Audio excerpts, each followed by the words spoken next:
മാസ്റ്ററിൻ്റെ ഒരു പുതിയ സംഗീത സംഭാവനയായിരുന്നു coir, ശക്തിഗാഥ coir.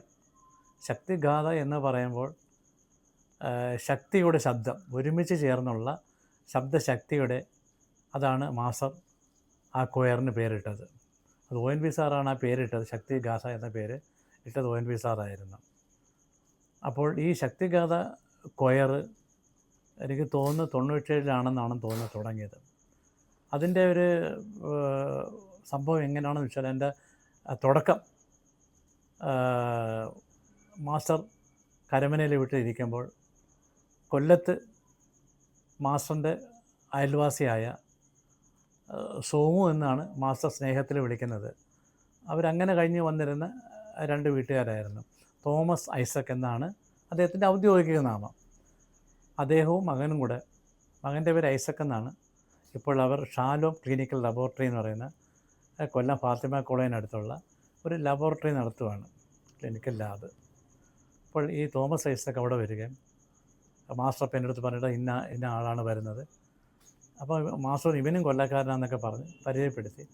അപ്പോൾ അവർ വന്നതിൻ്റെ ഉദ്ദേശം അവരുടെ തോമസ് ഐസക് എന്ന പറഞ്ഞ ആളിൻ്റെ അപ്പൂപ്പൻ ഡേവിഡ് ഐസക് 100 വർഷം മുമ്പ് എഴുതിയ ഒരു ഭക്തിഗാനം, church of south India CSI പള്ളിക്ക് വേണ്ടി എഴുതപ്പെട്ട ഒരു ഭക്തിഗാനമായിരുന്നു അതിമംഗല കാരണനെ സ്തുതി തിങ്ങിയ പൂരണനെ. അപ്പോൾ അതൊന്ന് മാസ്റ്റർ ഒന്ന് ട്യൂൺ ചെയ്ത് തരണമെന്ന് അവർ പറഞ്ഞു. മാസ്റ്റർക്ക് സന്തോഷമായി. തൻ്റെ അയൽവാസിയാണ്, ഞങ്ങളൊരു കുടുംബം പോലെ കഴിഞ്ഞിരുന്നവരാണ്. സമ്മതിച്ചു. അവരങ്ങ് തിരിച്ചു പോവുകയും ചെയ്തു. മാസ്റ്റർ അതിന് മുമ്പേ നിത്യവിശുദ്ധിയാം കന്യാമറിയമേ എന്നുള്ള ഈ പാട്ട് 4 പാർട്സിലൊക്കെ ചെയ്തത് നിങ്ങൾക്കെല്ലാം അറിയാം. എനിക്ക് സംഗീതത്തെപ്പറ്റി വലിയ ഗ്രാഹ്യമില്ലാത്ത ഒരാളാണ് ഞാൻ. കാരണം അതുകൊണ്ട് സംഗീതത്തെപ്പറ്റി ആധികാരികമായിട്ട് ഞാൻ പറയുന്നില്ല. എന്നിരുന്നാലും കേട്ട അറിവ് വെച്ചുകൊണ്ടാണ് ഞാൻ ഇതൊക്കെ പറയുന്നത്. അവിടെ നിന്നുകൊണ്ട് കേട്ടതിൻ്റെ അനുഭവത്തിലാണ് പറയുന്നത്. അപ്പം ഈ പാട്ട് അപ്പോൾ ആൽബർട്ട് വിജയൻ എന്ന് പറഞ്ഞുകൊണ്ട് ഒരാൾ കൊല്ലത്തുണ്ട്. അത് മാസ്റ്റർക്ക് പണ്ടേ അറിയാവുന്ന, കീബോർഡൊക്കെ വായിക്കുന്ന ഒരാളാണ്.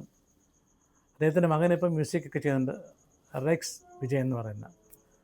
അപ്പോൾ നമുക്കിങ്ങോട്ട് വരാം. അപ്പം ആൽബർട്ട് വിജയനെ മാസ്റ്റർ വിളിക്കുകയും ഈ കാര്യങ്ങൾ പറയുകയും നൊട്ടേഷനൊക്കെ പറഞ്ഞു കൊടുക്കുകയും അതിൻ്റെ ക്രമീകരണങ്ങളൊക്കെ ചെയ്യാൻ ആൽബർട്ട് വിജയനെ അസിസ്റ്റൻ്റായി നിർത്തുകയും ചെയ്തു. പാടാനൊരു ഗായിക വേണമല്ലോ. അപ്പോൾ മാസ്റ്ററിൻ്റെ അടുത്ത് 1 വർഷം മുമ്പ് വന്ന് പരിചയപ്പെട്ടൊരു കുട്ടിയുണ്ട്, കൊല്ലക്കാരിയാണ്, ശിവദർശന. മാസ്റ്റർക്ക് പരിചയമുള്ള കൊല്ലത്ത് തന്നെ ഒരു ഭാഗവതരുടെ മകളാണ്. അപ്പം ശിവദർശനെ വിളിച്ചു. അങ്ങനെ ഇവിടെ തരങ്ങണിയിൽ വെച്ച് ഈ പാട്ട് റെക്കോർഡ് ചെയ്തു. അത് കാസറ്റിലാക്കി ഇവിടെ തോമസ് ഐസക്കിന് കൊണ്ടുപോയി. അവരത് പള്ളിയിൽ പാടുകയും കാസറ്റുകൾ വിൽക്കുകയൊക്കെ ചെയ്തിരുന്നു പിന്നീട്. അപ്പോൾ മാസ്റ്റർ ഇങ്ങനെ ഇരുന്ന് ആലോചിച്ചപ്പോൾ മാസ്റ്റർ വിചാരിച്ചു, എന്തുകൊണ്ട് ഇതൊരു പുതിയ സംഗീത ശാഖയാക്കി അവതരിപ്പിച്ചുകൂടാ?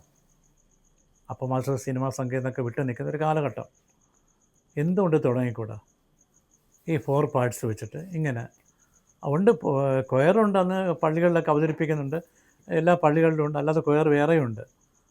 മാസ്റ്റർ ആലോചിച്ച് അങ്ങനല്ല, ഈ കൊയറിനെ എങ്ങനെ മലയാളിവൽക്കരിക്കാം, മലയാളത്തിലെ പ്രശസ്ത കവികളുടെയും അല്ലാതുള്ള ഗാനങ്ങളെടുത്ത് കൊയർ രൂപത്തിലാക്കിക്കൂടെ എന്ന് ഒരു ചിന്ത.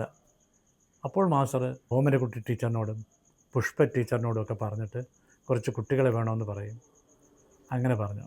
അങ്ങനെ പലയിടത്തു നിന്നുമായിട്ട് കുട്ടികൾ വരികയും അവർ പല സ്ഥലങ്ങളിൽ നിന്ന് അയച്ച ഫലമായിട്ട് കുറേ വിമൻസ് കോളേജിലും സംഗീത കോളേജിലും പഠിക്കുന്ന വിദ്യാർത്ഥികൾ അവിടെ വരികയും അവരെയൊക്കെ മാസ്റ്റർ ഇൻ്റർവ്യൂ ചെയ്തിട്ടാണ് ഈ കോറസ് കൊയർ ഗ്രൂപ്പിലേക്ക് എടുക്കുന്നത്. അങ്ങനെ ആ മാസ്റ്റർ അങ്ങനെ കൊയർ ടീം തുടങ്ങുകയും പാട്ടുകൾ പഠിപ്പിച്ചു തുടങ്ങി. പാട്ട് പഠിപ്പിച്ചു തുടങ്ങിയതിൻ്റെ അറിവിൽ കുമാരനാശാൻ്റെ ഒരു പാട്ട് ഇപ്പോഴും എനിക്ക് ഓർമ്മയുണ്ട്, ചന്തമേറിയ പൂവിലും ശബളാഭമ ശലഭത്തിലും. പിന്നെ മാസ്റ്റർ ട്യൂൺ ചെയ്ത സിനിമാ പാട്ട് നിത്യവിശുദ്ധയും കന്യാമറിയമേ, അത് കൊയർ രൂപത്തിലാക്കി. പിന്നെ ലാൽ സലാം സഖാക്കളെ ബംഗാളി ഗാനമായ ദോല ഹേ ദോല, പിന്നെ പെരുമ്പഴ ഗോപാലകൃഷ്ണൻ സാർ എഴുതിയ പൊന്നരയാലിൻ എന്നൊരു സ്വാഗത ഗാനം, ONV സാറിൻ്റെ മുറുക്കാതെ മണിച്ചുകൊണ്ട് ചുവന്ന തത്തെ എന്നൊരു ഗാനം പിന്നെയും ഉണ്ട് 2, 3 ഗാനങ്ങളുണ്ട്. എല്ലാം എനിക്കിപ്പോൾ പെട്ടെന്ന് എനിക്ക് ഓർമ്മ വരുന്നില്ല. ഒരുപാട് ഗാനങ്ങൾ പഠിപ്പിച്ചു. പക്ഷേ ഒരു വേദിയിൽ എല്ലാം അവതരിപ്പിക്കാൻ പറ്റത്തില്ല നമുക്ക്. പിന്നെ അതിൽ ഈ സർവ്വരാജ്യ തൊഴിലാളികളെ സംഘടിക്കുന്നൊരു പാട്ടൊക്കെ ഉണ്ടായിരുന്നു. അതൊക്കെ മാസ്റ്റർ ഇടയ്ക്ക് ചേർക്കുമായിരുന്നു ഇങ്ങനെ. അപ്പോൾ ഈ പാട്ട് അയാൾ അവതരിപ്പിച്ചു. അതിനു വേണ്ടി മാസ്റ്റർ പ്രത്യേകം ഇളം നീല കളർ ഷർട്ടും കസവ് ഉള്ള മുണ്ടും മാസ്റ്റർ തന്നെ എല്ലാ ആൾക്കും വാങ്ങിച്ചു കൊടുത്തു. പിന്നെ ഇത് 4 പാർട്സാണ് ഇത് തിരിക്കുന്നത്. ഇത് ബാസ്, ടെനർ. അത് രണ്ടെന്ന് വെച്ചാൽ ഈ ആണുങ്ങളുടെ താഴ്ന്ന ശബ്ദത്തിൽ ബാസും ഉയർന്ന ശബ്ദത്തിൽ പാടുന്ന ടെനറെന്നും പറയും. അതുപോലെ പെണ്ണുങ്ങളുടെ താഴ്ന്ന ശബ്ദത്തിൽ പാടുന്ന ആൾട്ടോ എന്നും ഉച്ചസ്ഥായിൽ പാടുന്ന സൊപ്രനോ എന്നും പറയുന്നത്. അങ്ങനെ അത് എൻ്റെ അറിവ് വെച്ചുകൊണ്ട് പറയുന്നതാണ്. അതൊക്കെ ചിലപ്പോൾ ഇതിനെപ്പറ്റി കൂടുതൽ അറിവുള്ളവർ ചിലപ്പം വിമർശനങ്ങൾ വന്നേക്കാം. കാരണം കയറി പാടുന്നവർ വിമർശനങ്ങൾ കൊണ്ടുവന്നേക്കാം. പക്ഷേ ഞാനൊരു സംഗീത അറിയാവുന്ന ആളല്ല. ഞാൻ അവിടുത്തെ കേൾവിക്കാരനും അടുത്ത് നിൽക്കുന്ന ആളുമായിട്ട് എൻ്റെ കേട്ടറിവ് വെച്ചുകൊണ്ടാണ് ഞാനിതൊക്കെ പറയുന്നത്. അങ്ങനെ 4 പാർട്സിൽ പല തട്ടുകളിൽ പാടുന്ന പാട്ടിൻ്റെ ഒരു ഹാർമോണി ആയിരുന്നു കൊയർ എന്ന് മാസ്റ്റർ പറഞ്ഞ് ഞാൻ കേട്ടിട്ടുള്ളതാണ്. അങ്ങനെ ഇത് ടാഗോർ തിയേറ്ററിൽ ഇത് അവതരിപ്പിച്ചു. അത് അന്ന് വരെ മലയാളികൾ കേട്ട് വന്നിരുന്ന കൊയറിൽ നിന്നും തികച്ചും വ്യത്യസ്തവും. ഒരാൾ പറഞ്ഞത് കൊയർ ഇത്രയും മധുരതരമായി എങ്ങനെ അവതരിപ്പിക്കാമെന്ന് മാസ്റ്റർ കാണിച്ചു തന്നു എന്നാണ് അന്നൊരു പത്രത്തിൽ വന്ന റിപ്പോർട്ട്.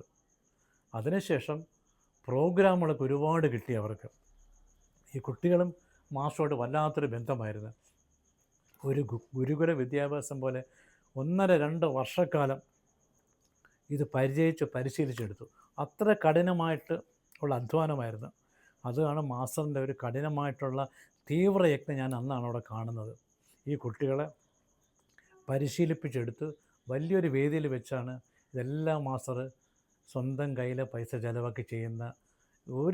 ഓരോ സംഗീതത്തിൻ്റെ പന്ഥാവുകൾ കണ്ടെത്താനും മാസ്റ്റർ ശ്രമിച്ചിരുന്നു എന്നുള്ളതാണ് നമുക്കിവിടെ പറയേണ്ടതായിട്ടുള്ള വസ്തുത. അങ്ങനെ മലയാള സംഗീതത്തിൻ്റെ ഒരു പുതിയ വിഭാഗമായിട്ട് മാസ്റ്റർ കൊയർ ഗാനമേളയ്ക്ക് തുല്യം ഇത് ആസ്വദിച്ചിരുന്നു എന്നുള്ളതാണ് വേറൊരു പ്രത്യേകത.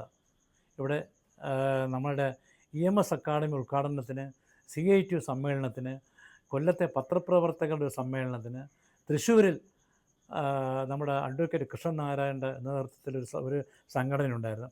അവർ റീജിയണൽ തിയേറ്ററിൽ ഇവിടെയൊക്കെ അവതരിപ്പിച്ചു. പരവൂരിൽ മാസ്റ്ററെ സ്വീകരണം കൊടുത്ത 2003 ചടങ്ങിൽ മാസ്റ്റർ തന്നെ ഡെമോൺസ്ട്രേറ്റ് ചെയ്ത് ഇത് പറയുന്നുണ്ട്. നിങ്ങൾക്ക് ആ വീഡിയോ കൈരളി TV ഫാസ് എന്നുള്ള വീഡിയോ അതിന് കാണാൻ പറ്റും, മാസ്റ്റർ ഡെമോൺസ്ട്രേഷൻ ചെയ്യുന്നത്. അപ്പോൾ ഞാൻ പറഞ്ഞ തെറ്റുകളൊക്കെ അതിൽ നിന്ന് മാറിക്കിട്ടും, കാണാനുള്ളവർക്ക് അത് കാണാം. അങ്ങനെ ഇത് കേരളത്തിൽ അങ്ങോളം ഇങ്ങോളം ഇത് പ്രശസ്തി ആർജിച്ച ഒരു കൊയർ ടീമായിട്ട് മാറി ശക്തിഗാഥ. അങ്ങനെ ശക്തിഗാഥയും ദേവരായ മാസ്റ്ററും കേരളത്തിൽ അങ്ങോളം 2 വർഷക്കാലം നിരന്തരമായി വേദികളെ പ്രേക്ഷകനെ സംഗീതത്തിൻ്റെ പുതിയ വിഭാഗത്തെ ആസ്വാദ്യത്തിൽ ആറാടിച്ച് അങ്ങനെ തുടർന്ന് വന്നുകൊണ്ടിരുന്നു. അങ്ങനെ ശക്തിഗാഥ കൊയറും മാസ്റ്ററും ജനങ്ങൾക്കൊരിക്കലും മറക്കാനാവാത്ത ഒരു അധ്യായമായിട്ട് മാറി.